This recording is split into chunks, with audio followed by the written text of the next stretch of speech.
क्या मादुरो के बाद अब पुतिन की बारी है? क्या अमेरिका करेगा रूस के राष्ट्रपति को किडनैप? ट्रंप ने खुद इसका जवाब दिया है। नमस्कार, न्यूज़ 18 का डिजिटल प्लेटफॉर्म आप देख रहे हैं और मैं हूं रितु सिंह। डोनाल्ड ट्रंप के आदेश के बाद अमेरिका ने वेनेजुएला पर हमला किया था। इस हमले के बाद निकोलस मादुरो को अमेरिका अपने साथ ले गया। अब पूर्व राष्ट्रपति के खिलाफ ड्रग तस्करी समेत अन्य मामलों में मुकदमा चल रहा है। वेनेजुएला पर हमले के बाद अमेरिका ने एक रूसी जहाज को भी पकड़ लिया। इसके बाद अब सवाल ये उठ रहे हैं कि क्या ट्रंप रूसी राष्ट्रपति पुतिन को भी मादुरो की तरह उठा लाएंगे? अब इस पर ट्रंप ने जवाब दिया है। वेनेजुएला पर हमला करके अमेरिका राष्ट्रपति निकोलस मादुरो को उठा ले गया। इसके बाद सवाल उठ रहे हैं कि क्या अमेरिका रूस के खिलाफ कुछ ऐसा कर सकता है? अब इसे लेकर खुद अमेरिका के राष्ट्रपति डोनाल्ड ट्रंप ने सफाई दी है। उन्होंने रूस के राष्ट्रपति व्लादिमीर पुतिन को पकड़ने या उनके खिलाफ किसी भी तरह के सैन्य मिशन की संभावना को सिरे से खारिज कर दिया है। अमेरिकी ऑपरेशन के बाद ये सवाल उठाया गया था कि क्या अमेरिका भविष्य में दूसरे देशों के नेताओं के खिलाफ भी ऐसी कार्रवाई कर सकता है। इस बीच ईरान की ओर से ऐसी आवाज उठ रही है कि मादुरो की तरह ही ट्रंप को हिरासत में लिया जाए।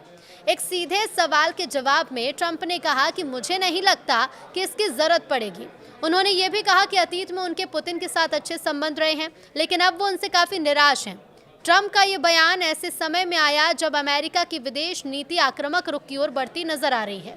अमेरिका ने रूस के एक शैडो शिप पर अपना कब्जा कर लिया है। इससे पहले अमेरिकी सेना ने वेनेजुएला के पूर्व राष्ट्रपति निकोलस मादुरो को सैन्य कार्रवाई कर हिरासत में ले लिया था। बाद में वो उन्हें उनकी पत्नी के साथ अमेरिका लेकर चला गया। मादुरो पर अमेरिका में मादक पदार्थ तस्करी और हथियारों से जुड़े गंभीर आरोपों में मुकदमा चल रहा है।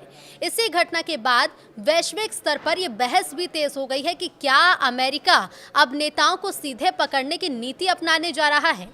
इसी बीच ट्रंप प्रशासन ने संकेत दिए कि भारत को वेनेजुएला का तेल खरीदने की अनुमति दी जा सकती है। व्हाइट हाउस के एक वरिष्ठ अधिकारी ने कहा है कि अमेरिका एक नए ढांचे के तहत भारत को वेनेजुएला से कच्चा तेल खरीदने की इजाजत देने पर विचार कर रहा है। अधिकारी के मुताबिक इस व्यवस्था पर बातचीत चल रही है और अमेरिका इसके नियंत्रण में रहेगा। अमेरिकी ऊर्जा मंत्री के बयान का हवाला देते हुए कहा गया कि यह सुविधा लगभग सभी देशों के लिए खोली जा सकती है। तो क्या ट्रंप को उठा ले जाएगा ईरान? दूसरी तरफ ईरान से बेहद तीखी प्रतिक्रिया सामने आई है। ईरान की supreme council of the cultural revolution के सदस्य हसन रहीमपुर अजघादी ने ट्रंप को खुलेआम धमकी दी है। उन्होंने कहा है कि अमेरिका ने जिस तरह से मादुरो को पकड़ा, ईरान को भी ट्रंप के साथ वैसा ही व्यवहार करना चाहिए। अजघादी ने यहां तक कहा कि ट्रंप को कीमत चुकानी होगी और जरूरत पड़ी तो अमेरिका के भीतर भी ऑपरेशन किए जा सकते हैं।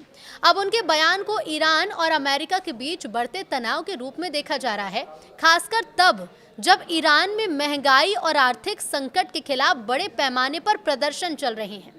रिपोर्ट के मुताबिक प्रदर्शनकारियों पर फायरिंग में 200 से ज्यादा लोगों की मौत हो चुकी है।